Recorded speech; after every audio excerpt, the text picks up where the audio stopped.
16வது வசனம் முதல் 29வது வசனம் வரை ஒரு நெடிய உரையாடல் ஆண்டவருடைய சத்தியத்தை நாம் அதில் சொல்ல முடியும். 19வது அதிகாரம் 16வது வசனம் சரி 6வது வாசிக்கலாம். அப்பொழுது ஒருவன் வந்து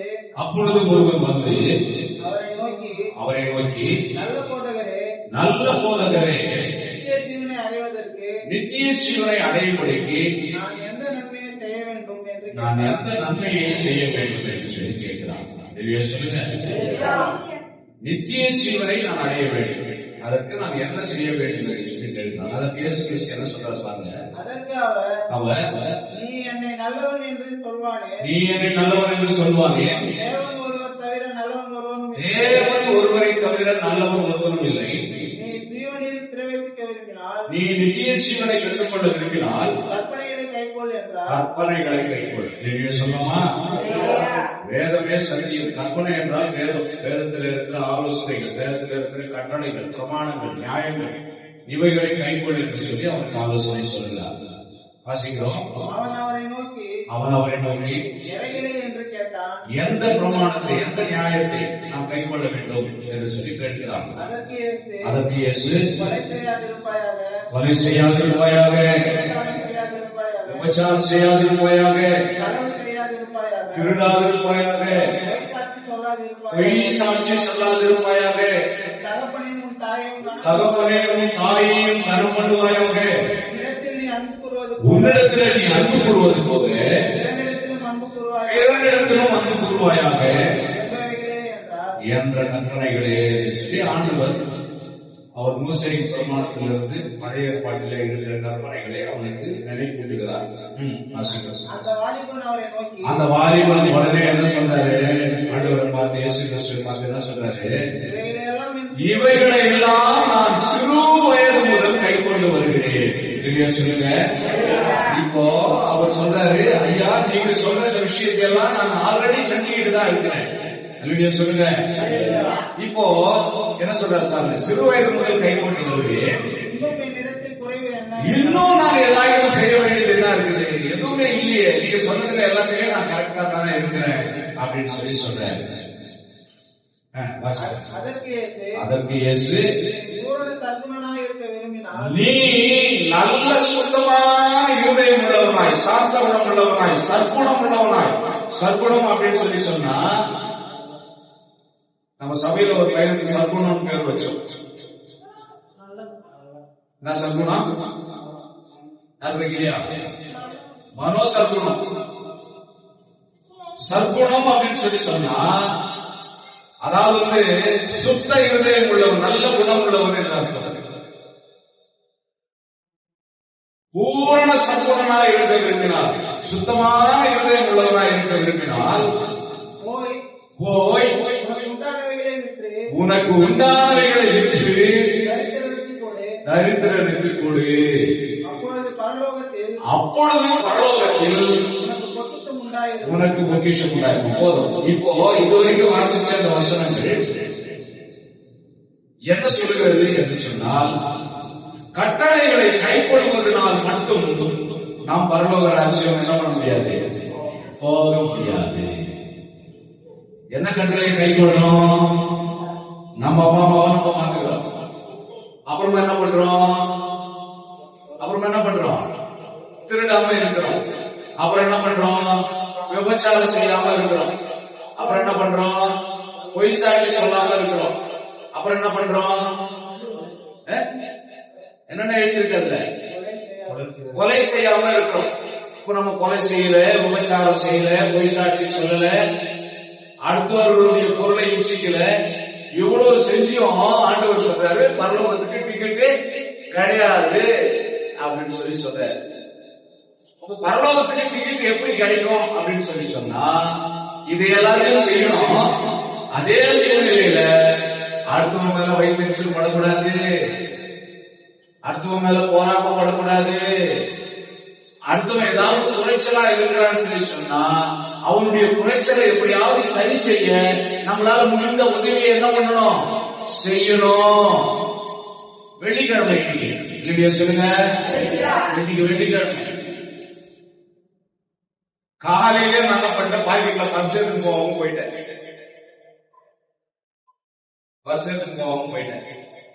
சரி ஒரு 2 வடை வாங்கலாம்னு சொல்லி தெரிஞ்ச கடை, எப்பவுமே வாங்குற கடையில போய் ஒரு 2 வடை வாங்கிட்டு அப்புறம் பாக்கெட்ல கை வச்சா பர்ஸ் இல்ல.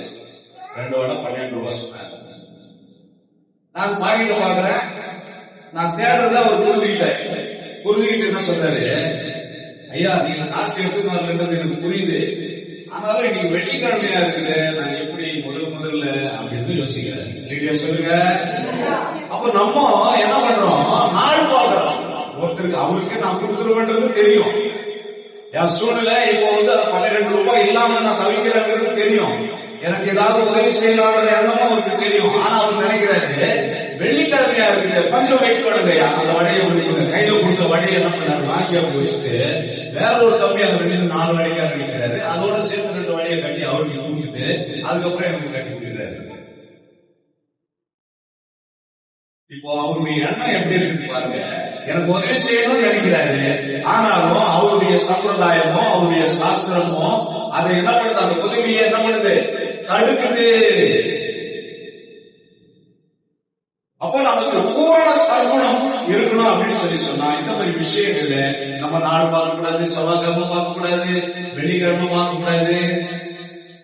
நம்மள அநேக வேதத்தை கையில் எடுத்துக்கொண்டு ஆராதிக்க ஆண்டவரை தேடி போறோம். ஏன் இன்னும் ஒரு மணி மேல போய் யாராவது எனக்கு உடம்பு சரியில்லை கொஞ்சம் ஜெபம் பண்ணுங்க அப்படின்னு சொன்னா ஜெபம் கூட அவங்களுக்கு பண்றோம்.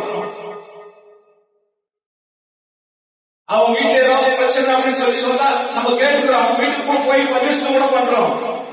ஆனா என்ன பண்றோம், நாளை பார்த்துக்கிட்டு இருக்கிறோம், வெள்ளிக்கிழமைய பார்த்துக்கிட்டு இருக்கிறோம். அவருக்கு பணம் தனியா இருக்கிறது தேவனுடைய ராஜ்யத்துக்குள்ள போறதுக்கு. நாமளும் சரியா எல்லா காரியங்களையும் செய்கிறோம், ஆனா நம்ம இருதயம் சர்வமா இல்ல. அப்படியா நாமளும் என்ன பண்ண முடியாது, தேவனுடைய ராஜ்யம் போக முடியாது. அடுத்து இன்னொரு அதிலே தொடர்ச்சியை பாருங்க வாசிக்கிறோம். அப்பொழுது பரலோகத்தில் உனக்கு பொக்கிஷம் உண்டாயிருக்கும். பரலோகத்துல நீ பூர்ண சர்வமா இருக்க விரும்பினால் நீ உனக்கு உண்டானதை நடித்திருக்கும் பொழுது அப்பொழுது பரலோகத்தில் உனக்கு என்ன உண்டாயிருக்கும், பொக்கிஷம் உண்டாயிருக்கும். என்னை பின்பற்றி வா என்றார். நீ அப்புறமா என்ன பின்பற்றி வாப்பா சொல்லுங்க. இப்ப ஆண்டவரை நம்ம தேடிக்கிட்டு இருக்கிறோம். அவர் என்ன சொல்றாரு, முதல்ல நீ பூர்ண சர்வணம் ஆயிட்டு அதுக்கப்புறம் என்ன பண்ணியாங்க பின்பற்றிக்கலாம். முதல்ல நீ பூர்ண சர்வணா ஆகும். அந்த பூர்ண சர்வணா ஆகாம இந்த பாரம்பரியங்களை கை கொண்டது, நான் யாரையும் கொலை பண்ணல, நான் ஒண்ணும் விபச்சாரம் பண்ணல, நான் ஒண்ணும் திருடல, நான் ஒண்ணும் பொய் சாட்சி சொல்லல, நான் பரலோகம் போயிடுவேன் அப்படின்னு நினைக்காரு. முதல்ல மனசு என்ன பண்ணணும், மாறணும். அடுத்தவங்களை பார்த்தாலும் கரிசனை குணம் வரணும், அடுத்தவங்களுக்கு துரோகம் பண்ணக்கூடாது என்கிற எண்ணம் வரணும். சொல்லுங்க. ஞாயிற்றுக்கிழமை நான் சொன்னேன், எகிப்தையே அவர்களுக்கு சொந்தமாக அவர் கொடுத்திருக்க முடியும்.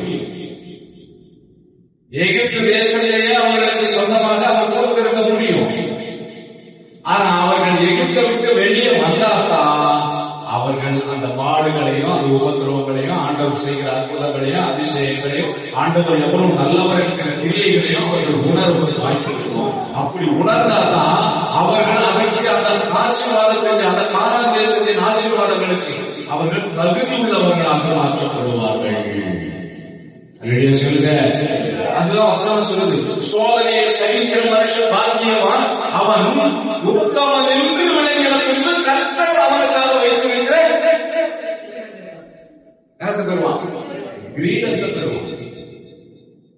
அவன் உத்தமன் என்று விளங்கப்பட, அவன் உத்தமன் என்று அவன் நிரூபிக்க அவனுக்கு ஒரு வாய்ப்பு கொடுக்கப்படுகிறது.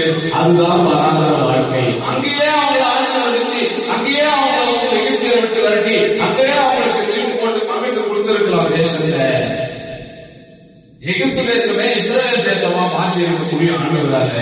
ஆனால் அதற்கான தகுதியை அவர்கள் அடைய வேண்டும். ஒரு காரியத்தை நாம் வெற்றி பெற வேண்டும் என்றால், ஒரு செயல் பெற வேண்டும் என்றால், நாம் வெற்றியுள்ள வாழ்க்கை வாழ வேண்டும் என்றால், நம்மால என்னென்னதை இழக்க முடியுமோ அதெல்லாம் இழக்கணும்.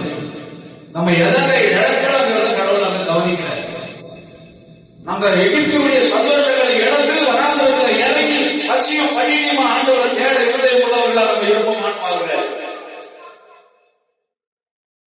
நம்ம எப்பவுமே என்ன பண்றோம்?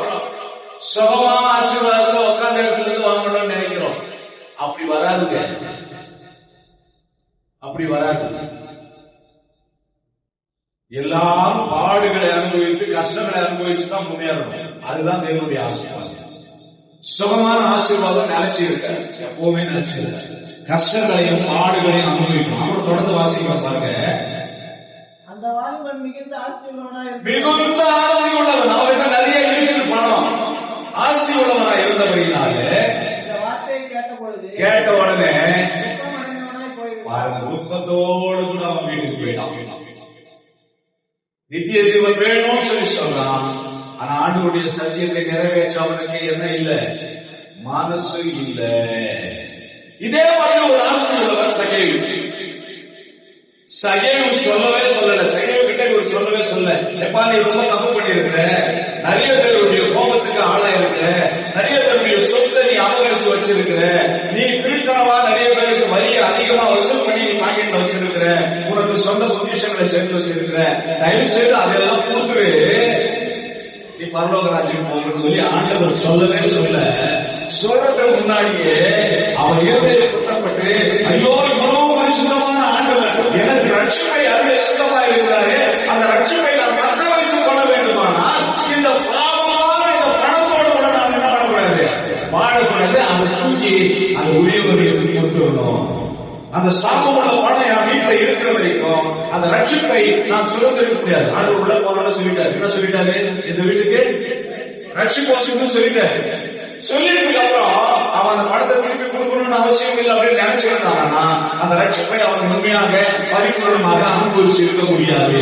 நம்ம நிறைய பேர் என்ன பண்றோம்? நம்ம சபைக்கு வந்துட்டோம், நம்ம ரட்சிக்கப்பட்டோம், பரலோகத்துக்கு போயிடணும். ஆனா பரலோக ராஜ்யத்துக்கு நம்ம போனோம்னா ஒவ்வொரு நாளும் நம்ம புதுப்பிக்கப்பட வேண்டியவர்களா இருக்கிறோம். நம்மளை எப்போனாலும் சந்திருக்கிற ஆயத்தமா இருக்கலாம். எந்த சூழ்நிலையிலும் பாவத்தை நமக்குள்ள கொண்டு வர அவன் ஆயத்தமா இருக்கிறான். எந்த சூழ்நிலையிலும் பிசாசு நம்மை ஜெயிக்க ஆயத்தமா இருக்கிறான். அதற்காக நாம் தினந்தோற பிசாசுக்கு எதிர்த்து நிற்க வேண்டியவர்களாய், போராட வேண்டியவர்களாய், நாம் பரிசுத்தத்தை காத்துக் கொள்ள வேண்டியவர்களாய் இருக்கிறோம். நம்ம அலட்சியமா இருக்கோம் அப்படின்னு சொல்லி வச்சுக்கோங்க. நம்ம ஆண்டுடைய பிள்ளைகள் தானே, நம்ம அலட்சியமா இருக்கும். அப்படிதான் இஸ்ரவேல் ஜனங்கள் என்ன பண்ணாங்க? அலட்சியமா இருந்தாங்க. அவங்களை பார்த்துதான் ஆண்டவராக இயேசு கிறிஸ்து சொன்னார், நாங்கள் ஆபிரகாமுக்கு பிள்ளைகள் என்று சொல்லிக் கொள்ள உங்களுக்கு என்ன பண்ணாதீங்க? முடியாதீங்க. அப்படிப்பட்ட ஒரு காரியத்தை செய்யாதீங்க. நான் கிறிஸ்துவன், எனக்குள்ள பிசாசு வராது. கரெக்ட் தான். ஆனா நம்ம அசட்டையா இருந்தா, நம்ம விழிப்பு இல்லாமல் இருந்தோம்னா பிசாசு நம்ம என்ன பண்ணுவான்? சாப்பிடுவான். அதனால எப்பொழுதும் தேவனோடு கூட உறவு கொள்கிறவர்களாய், தேவனுடைய சித்தத்தை நிறைவேற்றுகிறவர்களாய், தேவனுடைய கட்டளைகளை நிறைவேற்றுகிறவர்களாய், ஆண்டவருடைய வார்த்தைக்கு கீழ்ப்படுகிறவர்களாய் நாம் இருக்க வேண்டியது அவசியமாக இருக்கிறது. இன்னும் தொடர்ந்து வாசிக்கிறோம். சீஷர்களை நோக்கி ஐஸ்வர்யவான் பரலோக ராஜ்யத்தில் பிரவேசிப்பது அரிதாக இருக்கிறது அப்படின்னு சொல்லி ஆண்டவர் சொல்றாரு. யாரை பார்த்து சொன்னாரு? கவனமா கேட்கணும். யாரை பார்த்து சொன்னாரு? யாரை பார்த்து சொல்றாரு? சீஷர்களை பார்த்து சொல்றாரு. அதுதான் சொல்றது. அதான் சொல்றது. நீங்க கவனமா கேட்கலன்னா என்னுடைய பிரசங்கம் இருந்தா முடிச்சிடலாம். ஆமென் சொல்லி சீஷர்களை பார்த்து சொல்றாரு. அவன் போயிட்டான், அவன் துக்கத்தோட அவன் போயிட்டான். அவன் மிகுந்த ஆஸ்தி உள்ளவன், அவன் ரட்சிப்பை சுதந்திரிக்க தகுதியற்றவனாக, எதையாக ஆண்டவருக்கு இழக்க விருப்பம் இல்லாதவனாக, தேவனுடைய ராஜ்யத்துக்கு அவன் பிரியம் இல்லாதவனாக அவன் போயிட்டான். அவன் போயிட்டு போய்படு இப்ப யார் பக்கம் திரும்புது? அவருடைய முகம், ஆண்டவருடைய முகம். சுத்தி இருக்கிற ஸ்ரீஷர்கள் பக்கம் திரும்புது. ஸ்ரீஷர்கள் பக்கம் திரும்பி சொல்லி ஐஸ்வர்யவான் தேவனுடைய ராஜ்யத்தில் பிரவேசிப்பது கூடாத காரியமாக சொல்லி சொல்ற. அப்போ என்ன பண்றாங்க பாருங்க. அடுத்த வசனத்தை வாசிங்க. ஐஸ்வர்யவான் தேவனுடைய ராஜ்யத்தில் பிரவேசிப்பதை பார்க்கிறோம். ஒட்டகம் ஊசியின் காதிலே உடைவது எளிதாக இருக்கும் அப்படின்ற ஒரு எடுத்துக்காட்டுகளை சொல்றாரு. நம்ம வாசிக்கிறோம். அவருடைய சீஷர்கள் அவரை கேட்டு அதை கேட்டு அவர் சொன்னதை கேட்டு என்ன சொன்னார் பாருங்க. அப்படியானால் யார் ரட்சிக்கப்படக்கூடும் அப்படின்னு சொல்லி ஒரு கேள்வி இருக்காங்க. ஆண்டவரே, இப்படி ஒரு கடினமான வார்த்தையை சொன்னீங்களே, ஒட்டகமே ஊசியின் காதில் நுழைஞ்சாலும் பணம் வச்சிருக்கிறவன் பணக்காரன் தேவனுடைய ராஜ்யத்தில் பிரவேசிக்க முடியாது. இங்க கவர்மெண்ட் கேட்கணும், ரெண்டு புரியுங்க வெளியே இருக்கு. அப்படியே ஒட்டகமே அந்த ஊசியின் காதில் கஷ்டம். நம்ம கண்ணை அப்படி ஊத்தி ஊத்தி பார்த்து அந்த நூலை வந்து அந்த ஊசிக்குள்ள நம்ம நுழைப்போம். ஆண்டவர் சிலர் பாருங்க, ஒட்டகமே நுழைஞ்சாலும் நுழைஞ்சிடும். பணம் வச்சிருக்கிறவன் எப்பவுமே பண சிந்தையோட தான் இருப்பான். அவன் தேவனுடைய ராஜ்யத்துக்குள்ள பிரவேசிக்க அவன் நினைக்க மாட்டான் அப்படின்னு சொல்லி சொல்றேன். இப்போ வாசிக்க பாருங்க. இயேசு அவர்களை பார்த்து மனுஷரால் கூடாது. சீஷர்கள் கேட்கிறாங்க, ஆண்டவர் அப்படியானால் யார் பிரவேசிக்க கூடாது அப்படின்னு கேட்கிறாங்க. ஆண்டவர் சொல்றாரு, மனுஷரால் இது கூடாதுதான், ஆனால் தேவனாலே கூடும். சொல்லுங்க, அப்படியா பணக்காரனை கூட அவரால் என்ன பண்ண முடியும்? பரவத ராஜ்யத்துக்கு அனுப்ப முடியும். பணக்காரர்களும் இளைய மனதோடு இருப்பார்களானால், சகையை போல இருப்பார்களானால், நிறைய ஐஸ்வர்யவான்கள் தேவனுடைய ராஜ்யத்துக்கு என்று ஊழியம் செய்தார்கள், தேவனுடைய ராஜ்யத்தை தாங்கினார்கள், கர்த்தருடைய ஊழியத்தை தாங்கினார்கள். நிறைய ஐஸ்வர்யவான்கள், நிறைய கனவான்கள், நிறைய கனம் கொடுக்கிற ஸ்திரீகள் ஆண்டவருடைய ஊழியத்துக்கு ஒன்னாசியா உதவியா இருந்தாங்க. அப்ப தேவனால கூடும் ரட்சிப்பு என்பது தேவனுடையது. அவர் யாரையும் ரட்சிக்க சுத்தமுள்ளவராக இருக்கிறாரு அப்படின்னு சொல்லிட்டு அப்புறம் சொன்னார் பாருங்க. பேதுரு கேட்கிறாரு. இப்போ இந்த கதையை கேட்டோட பேதுரு கேட்கிறாரு. பேதுரு அவரை நோக்கி, இதோ எல்லாவற்றையும் விட்டு உண்மை பின்பற்றினோம். இதுதாங்க இன்னைக்கு உலகத்துல எல்லாருடைய எண்ணம் இயக்கம். பேதுருக்கு அன்னைக்கு என்ன நினைப்பு இருந்ததோ அதே நினைப்பு தான் இன்னைக்கு எல்லாருடைய கிறிஸ்தவர்களுடைய மனசுல இருக்கிற நினைப்பு. எல்லாவற்றையும் விட்டு உண்மை பின்பற்றினோமே. எவ்வளவு கொடுத்தோமோ, எத்தனை தடவை ஆராதிச்சோ, எத்தனை தடவை சபைக்கு வந்தோ, எவ்வளவு பேர் இருக்கிறாங்க சாட்சிச்சோமோ சொல்றாரு. பேதுரு சொல்றாரு, ஆண்டவரே ஐஸ்வர்யவானே போக முடியாது அப்படின்னு சொல்லி சொன்னா, நாங்க எல்லாத்தையும் பின்பற்றி வந்தோமே, நாங்களாவது போக முடியுமா அப்படின்னு சொல்லி கேட்கா. ஆண்டவர் தான் சொல்றாரு, என்ன கிடைக்கும் அப்படின்னு கேட்கிறாரு. அதுக்கு இயேசு மறு ஜென்ம காலத்திலே அல்லேலூயா சொல்லுங்க. அவர் தெளிவா சொல்றாரு பாருங்க, இந்த உலகத்தின் ஆசீர்வாதங்களுக்காக நீ பிரயாசப்பட்டுக் கொண்டு கணக்கு எழுதி இவ்வளவு கொடுத்தேன், இவ்வளவு காணிக்க போட்டேன் அப்படின்னு கணக்கு எழுதுங்க பத்தியா, அதற்கான பலனை எங்க கொண்டு வந்து கொடுக்கிறேன்னு சொல்லி சொல்றாரு, மறு ஜென்ம காலத்தில். அப்ப நீங்க நினைக்கிறீங்க இப்ப நிறைய கொடுத்தா நிறைய கிடைக்காதா? விதைக்கிறவனுக்கு விதையையும் புசிக்கிறவனுக்கு ஆகாரத்தையும் கொடுக்கிற தேவன், அதுவும் வாக்குத்தத்தம் தான். உற்சாகமாய் கொடுக்கிறவர்களிடத்தில் தேவன் பிரியமாய் இருக்கிறார், அதுவும் வாக்குத்தத்தம் தான்.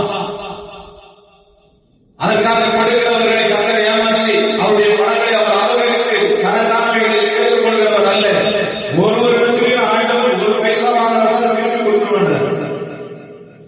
யாருடைய ஆசீர்வாதத்தையும் நான் சுரண்டிக்கிறேன் எனக்கு ஒன்றும் அவசியமானது ஒன்றும் இல்லை என்றார். நான் மகா ஐஸ்வர்யமுடையவர், இந்த உலக வானம் என்னுடையது, பூமி என்னுடையது, எனக்கு தேவையான ஒன்றும் இல்லை அப்படின்னு சொல்லி சொன்னார். ஆனாலும் தேவனுடைய நீதியை நாம் நிறைவேற்றிக் கொண்டிருக்கிறோம், ஊழியத்தை காணிக்கை மூலமா தாங்குகிறோம். ஆனா இங்க சொல்றாரு அவரு என்ன சொல்றாரு பாருங்க, மறு சென்ற காலத்திலே நீங்கள் மகிமையுள்ள சிங்காசனத்தில் அமர்ந்திருக்கும் போது என்னை பின்பற்றின நீங்களும் 12 கோத்திரங்களையும் நியாயம் விசாரிக்கிறீர்கள். ஒரு அதிகார தன்மையை தன்னுடைய பிள்ளைகளை நீங்கள் கருதுகிறார். எழுதுற தீமோத்தேயுக்கு எழுதுற சிம்பிளா முடிச்சிடறேன். ஒரே ஒரு வசனத்தை மாத்திரம் வாசிங்க. 6ஆம் அதிகாரம் 6வது வசனம். தீமோத்தேயு 6ஆம் அதிகாரம் 6வது வசனம். தொடர்ந்து வாசிங்க. 6ஆம் வசனத்துல 18ஆம் வசனம் வரைக்கும் வேகமா வாசிங்க. தீமோத்தேயுக்கு எழுதுற 1 தீமோத்தேயு 6ஆம் அதிகாரம் 6வது வசனத்திலிருந்து 18வது வசனம் வரையில. போதும் என்கிற மனதுடனே கூடிய தேவபக்தியை மிகுந்த ஆதாயம். உலகத்திலே நாம் ஒன்றும் கொண்டு வந்ததில்லை, ஒன்றும் கொண்டு போக போகிறதில்லை. உண்ண உடுக்கவும் உண்டாயிருந்தால் அது போதும் என்று இருக்க கடவோம்.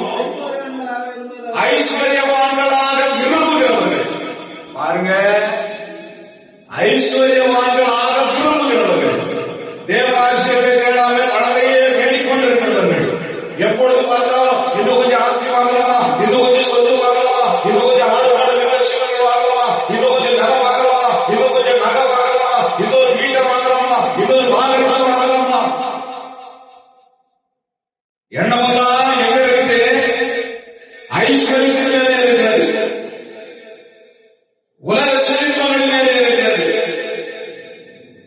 ஆண்டவர் சொன்னார், போதும் என்கிற மனதையுடைய தேவபக்தியே மிகுந்த ஆதாயம். ஐஸ்வர்யவான்கள் ஆக வேண்டும் என்று விரும்புகிறவர்களுக்கு என்ன நடக்குமா? சோதனை நடக்கும். அப்புறம் என்ன நடக்கும்? கண்ணி வரும். கண்ணி அப்படின்னு சொல்லி சொன்னா பிசாசு தாந்திரமா வலையில மாட்ட வரும். அப்புறம் என்ன நடக்கும்? மனுஷரை அழுகிற அழிவுல கொண்டு போகிற கேடு வரும். பணம் வேணும், பணம் வேணும், பணம் வேணும். ஆண்டவரை தேடாம, சபைக்கு வராம, ஊழியர்களை செய்யாம, ஊழியர்களுக்கு ஒத்தாசையா இல்லாம, கர்த்தருக்கு பயந்து வாழாம, எப்படியாவது பணத்தையே சேர்த்து கொண்டு, இன்னும் சொத்தை சேர்த்து கொண்டு, இன்னும் நிறைய ஆசைகளை சேர்த்து கொண்டு, ஐஸ்வர்யவான்கள் விரும்புகிறவர்களுக்கு பணம் வரும், கேடு வரும் அப்படின்னு சொல்லி சொன்னார். அப்புறம் வாசிக்கிறோம், அழிவிலும் அமிழ்த்துகிற மதிகேடும் சேதமுமான சகலவித இச்சைகளையும் செய்து போகிறார்கள். பண ஆசை எல்லா தீமைக்கும் வேறாயிருக்கிறது. எல்லா தீமைக்கும் நீங்க எந்த விஷயத்தை எடுத்து பாருங்க. என்னையா அண்ணன் தம்பிக்குள்ள விரோதம், சொத்து சண்டை சார். என்னையா அக்கா தங்கச்சிக்குள்ள விரோதம், காசு கொடுத்து சார் திரும்ப கொடுக்க மாட்டேன். யோசனை பண்ணி பாருங்க. காசு கொடுக்கும் சார் அர்ஜென்ட்டுக்கு கேட்டாங்க. அந்த காசை கேட்டதுனால அவங்க எனக்கு என்ன பண்ணிட்டாங்க? விரோதம் ஆயிட்டாங்க. என்னையா அண்ணன் தம்பி நல்லா தானே இருக்கு. ஒண்ணும் இல்ல சார், எனக்கு 2 பிள்ளைங்க, அவருக்கு 3 பிள்ளைங்க. அவர் 20 சொத்து அவருக்கு 3 பாகத்துக்கு வச்சுக்கிட்டு எனக்கு 2 பாகம் கொடுக்கணும். நான் சொன்னேன், உனக்கு 3 பிள்ளைங்க 4 பிள்ளைங்க இருந்தப்போ 2 பேருக்கும் ஒரே மாதிரியா பிரியும் அப்படின்னு சொல்லி சொன்னேன். உனக்கு 2 தானே, நான் 2 பாகம் தான் கொடுப்பேன். நான் 3 பேர் பிள்ளைங்க 3 பாகம் எடுத்துக்கணும்னு சொன்னேன். சார் அதுல பிரச்சனை. அதனால தலைமுறையா விரோதங்களும் பகைகளும் உண்டாகிறது. எந்த பிரச்சனையும் நீங்க அடித்தளத்தை எடுத்து பாத்தீங்கன்னா அது சொத்து பிரச்சனையா இருக்கும், பண பிரச்சனையா இருக்கும், வேற ஒரு பிரச்சனையும். அதான் சொன்ன பண ஆசை எல்லா தீமைக்கும் வேறாக இருக்கிறது. சிலர் அதை இச்சித்து, சொல்லுங்க, சிலர் அதை இச்சித்து எதை விட்டு போயிடுறாங்க? ஐயா, இயேசுவை இச்சித்து, இயேசுவை விரும்பி பணத்தை விட்டு வா அப்படின்னு சொல்லி அழைப்பு எடுக்கிறார். இவர் பேர் பவுல் அப்படிதான் சொன்னாரு. எனக்கு லாபமா இருப்பதை நஷ்டம் என்று எண்ணி நான் இயேசுவிடத்துல வந்தேன், கிறிஸ்தேசுவை கைவிட்டு வந்தேன்னு சொல்லி சொன்னாரு.